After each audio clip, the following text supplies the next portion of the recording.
గురుగారు తులారాశి వారికి ఏ విధంగా ఉంది? తులారాశి వారికి 3 గ్రహాలు అనుకూలిస్తున్నాయి తల్లి.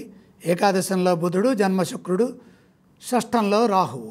బ్రహ్మాండమైన వ్యాపార యోగం బుధుడి వల్ల విశేషంగా కలుగుతుంది. ఏకాదశంలో బుధుడు ఉన్నప్పుడు బుద్ధిబలము, చైతన్యము, సమయస్ఫూర్తి, అలాగే శాంతంగా ఉండటం, ఇవన్నీ కూడా హాస్యము, ఇవన్నీ బుధుడి యొక్క లక్షణాలు. విశేషమైన బుద్ధిబలంతో నిర్ణయాలు తీసుకోండి, మంచి జరుగుతుంది. అద్భుతమైన తెలివితేటలు కలుగుతాయి. ఈ వారంలో తీసుకునే నిర్ణయాలు మేలు చేస్తాయి. ప్రతిభావంతులుగా గుర్తింపుని సాధిస్తారు.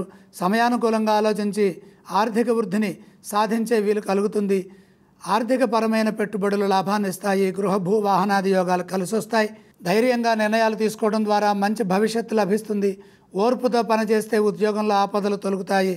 సహనానికి పరీక్షాకాలంగా అనిపిస్తుంది. కాబట్టి శ్రద్ధగా మీ బాధ్యతలను మీరు నిర్వర్తించండి. కొన్ని విషయాల్లో మీ వినయం మిమ్మల్ని కాపాడుతుంది. పనులు మొదలుపెట్టిన తర్వాత మధ్యలో ఆపవద్దు. ఏదీ లోతుగా ఆలోచించవద్దు. ఆవేశానికి గురి కావద్దు.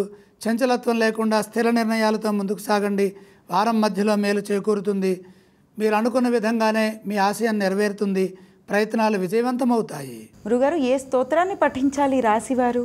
తులారాశి వారు శ్రీ సుబ్రహ్మణ్యేశ్వర స్వామి వారిని ధ్యానించడం మంచిది. తులారాశి వారు ఏ ఏ ఆలయాలను సందర్శించాలి? 9లో కుజుడున్నాడు.